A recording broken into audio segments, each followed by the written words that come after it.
Bismillahirrahmanirrahim. Assalamualaikum warahmatullahi wabarakatuh. Selamat pagi, salam sejahtera bagi kita sekalian. Jumpa lagi dengan Aam Munawar yang selalu memberikan inspirasi tanpa konspirasi. Hari ini saya ada di Kakak Puding, ya, Puding and Cake. Kalau saya baca di Google, puding ini adalah makanan penutup.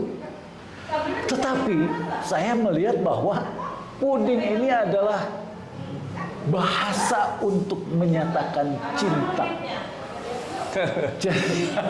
Jadi katakan cinta dengan puding. Kenapa? Karena di dalamnya ada kelembutan, ada manis, ada sejukan, ada istilahnya adalah dari yang tadinya panas menjadi segar dan gurih. Nah, hari ini saya ketemu dengan CEO Kakak Puding, Pak Nandang Setiawan, ya. Nah, Pak Nandang. Jadi awalnya Pak Nandang yang saya tahu ini karena mahasiswa saya dulu, ya, berapa tahun lalu ya, lebih dari 20 tahun lalu. Perasaan saya beliau ini adalah bekerja di suatu bank. Benarkah itu? Betul, Pak. Oh, berapa tahun sudah kerja di sana? Saya kerja di salah satu bank BUMN, ya? Kurang lebih 12 tahun, Pak. Wah, 12 tahun keluar dari zona nyaman. Wah, ini luar biasa ini. Nah, jadi begitu keluar, apa memang sudah berniat untuk menjadi pengusaha? Bagaimana? Ya, jadi saya geser sedikit ke belakang. Ya. Kenapa saya keluar dari salah satu bank favorit, ya, betul. Di waktu itu, ya. bahkan waktu tes aja ribuan orang, ya, gitu. betul. Ribuan orang yang keterima cuma puluhan orang. Artinya sangat didam-idamkan tuh ya. pada saat itu. Betul. Tapi saya keluar itu ada satu momen yang memang waktu itu menggugah hati saya. Kayaknya ada sesuatu yang memang nggak beres nih. Gitu. Saya kerja kantor di Jakarta tuh Pak, waktu itu Pak. Jakarta di kawasan Sudirman. Saya naik kereta Pak. Kereta. Mungkin nggak beresnya itu adalah saya harus kerja pagi-pagi, subuh-subuh, pulang malam, kemudian pagi subuh-subuh, mungkin itu ya. salah satunya. Jadi memang berangkat kerja itu 4:30 Pak. 4:30 itu pulangnya jam 10 pulangnya malam. udah jam 9, jam 10 baru sampai rumah itu gitu. dia ya. Oke, terus pagi-pagi itu ngejar orang ngejar salat subuh, saya ngejar kereta Pak. Nah itu tidak beresnya itu ya. Oke, lanjut. Nah, jadi ada satu momen di mana kereta yang saya tumpangi itu dia mogok Pak antara Manggarai dan Stasiun Sudirman. Nah, di antara Manggarai dan Stasiun Sudirman itu kan ada kali besar dan di sampingnya itu banyak yang tinggal di situ Pak. Nah, saya lagi dempel-dempelan gitu kan di dalam kereta lagi Pak. Wah, udah nggak enak kondisinya.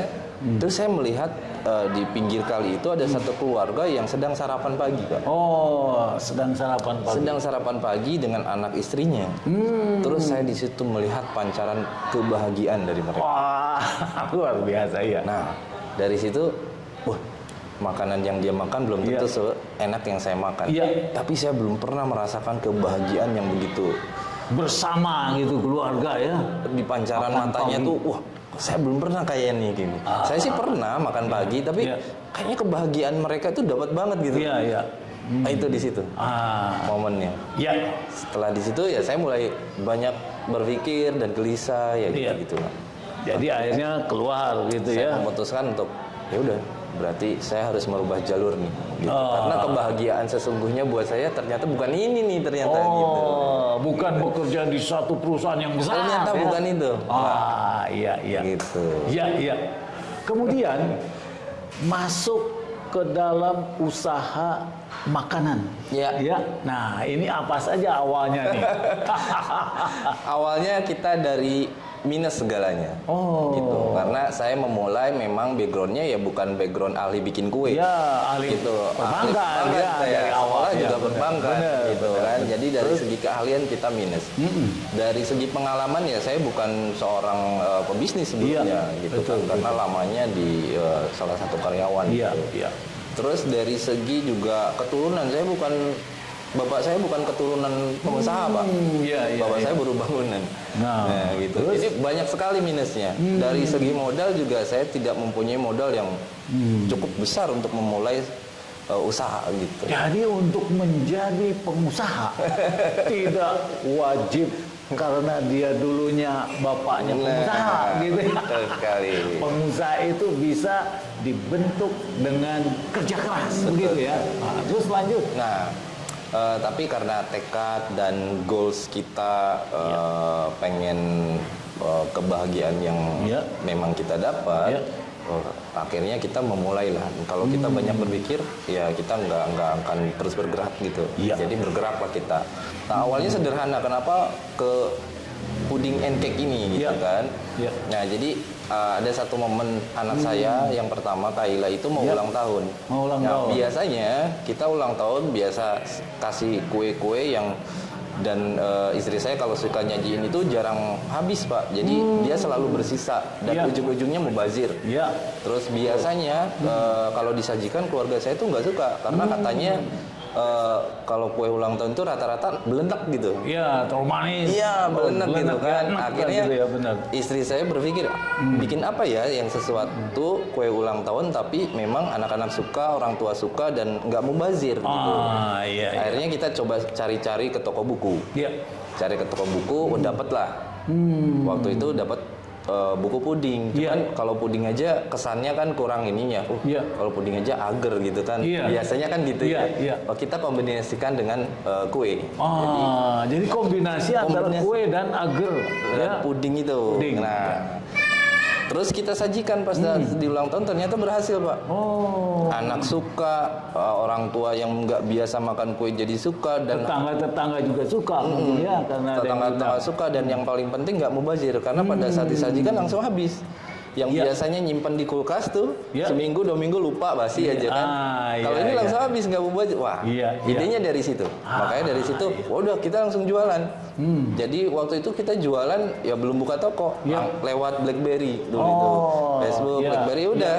Lewat brosur, saya kalau dibilang modal mungkin 150.000. Karena Dari 150.000. Iya, karena cuman bikin brosur aja waktu Iya, itu. iya. Jadi Sabtu pagi atau Minggu pagi kalau saya libur tuh gantung-gantungin di rumah. Iya. Gitu. Jadi itu aja rutinitasnya tuh. Ngenalin di BlackBerry, di Iya, Facebook sama iya. gantung-gantungin di.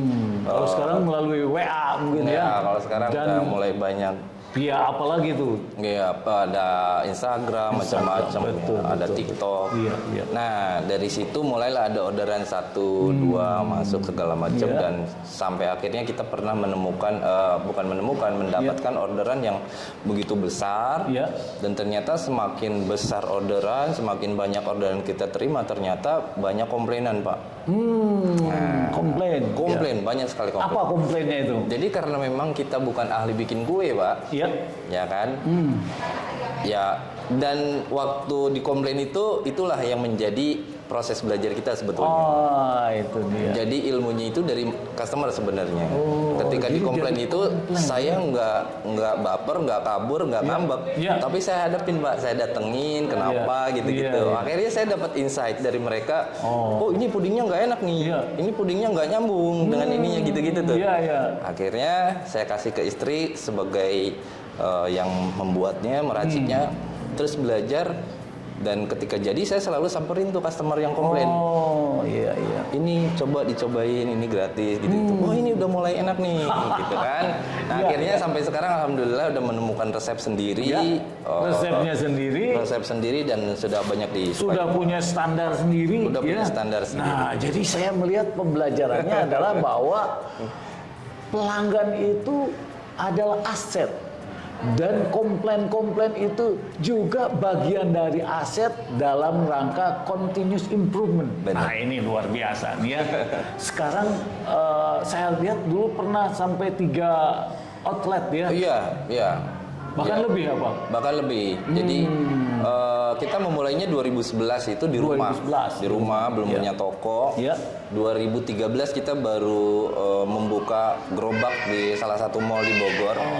Iya, Salah satu mall di Bogor di Iya. Botanic Square. Botanic Square, Dan ya. alhamdulillah berkembang, kita buka ruko dengan produk yang lebih banyak waktu itu. Oh, jadi sekarang ini saya ada di rukonya di Jalan Panduraya, Jalan ya, Panduraya. dan depan Dinas Kependudukan dan Pencatatan Sipil Kota Bogor. Nah ini jalan yang sangat strategis ya. Kemudian yang Rame, satu ya, lagi Pak. di mana? Ada di Taman Cimanggu, Pak. Taman Cimanggu juga ya. Wah.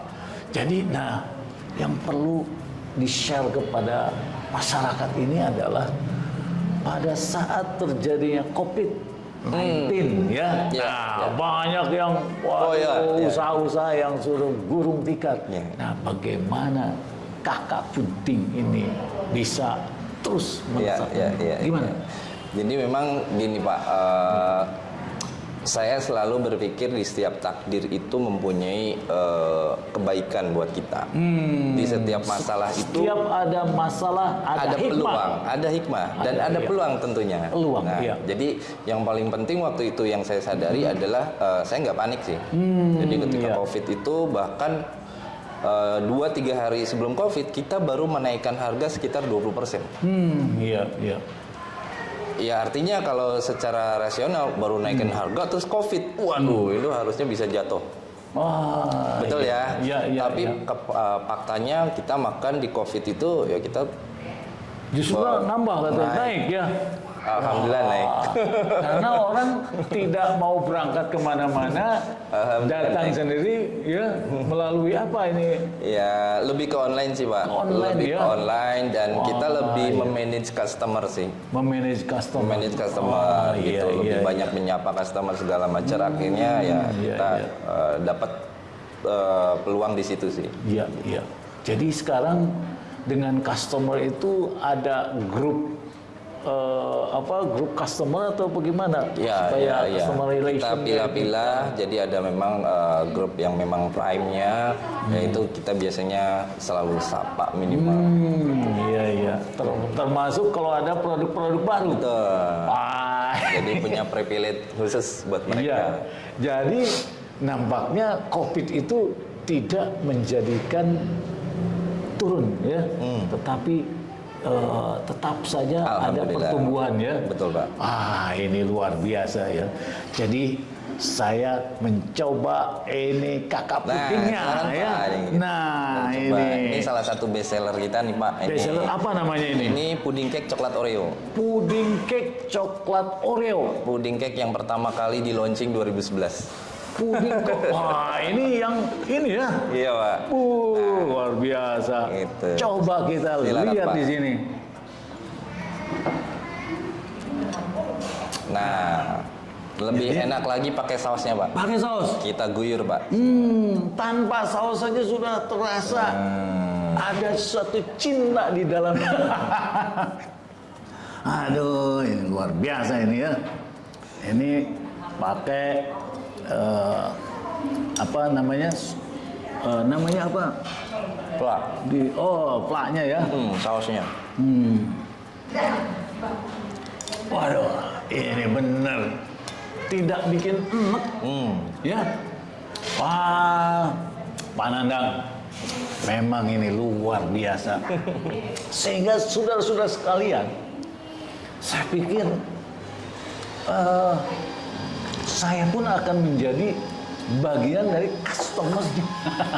Karena apa? Karena merasa bahwa ini tidak pernah saya rasakan sebelumnya. Nah ini dia ya. Nah sebelum akhir ini acara ini apa yang mau disampaikan Pak Nandang? Iya. Buat saya karena saya senang juga menginspirasi ya Pak. Iya. Ya, saya juga suka senang memberikan inspirasi buat teman-teman terutama buat teman-teman yang mau memulai usaha. Iya. Itu biasanya kan mentok modalnya gimana. terus ya saya nggak ahlinya di situ, gitu-gitu ya. Terus saya juga nggak pengalaman segala macam, nah akhirnya membuat usahanya nggak jalan biasanya. Gitu. Itu yang saya pernah alami waktu menjadi karyawan. Jadi setiap istirahat itu yang diomongin pengen usaha deh. Kalau kerja gini-gini, tapi bertahun-tahun nggak ada yang usaha tuh. Nggak ada yang jalan. Nggak ada yang jalan karena mentok di situ tuh. Nah makanya yang penting adalah setting goals-nya apa. Terus juga jangan lupa kita selalu berdoa Pak. Kita pasrahkan pada yang di atas. Terus juga kita harus action oriented pastinya dan fokus. Ya. Ini pembelajaran yang luar biasa ya. Jadi yang pertama adalah kita kalau mau berupaya, berusaha menjadi pengusaha, pertama jangan terlalu pikirkan modal. Karena kesehatan adalah modal utama untuk bisa berpikir ke depan. Yang kedua adalah tadi berdoa, ya, berdoa. Yang ketiga adalah do it, lakukan. Yang keempat adalah jalankan bisnis di mana pelanggan adalah aset dan setiap komplain harus menjadi masukan untuk menghasilkan produk yang terbaik. Itulah yang bisa saya sampaikan. Terima kasih. Wassalamualaikum warahmatullahi wabarakatuh. Waalaikumsalam.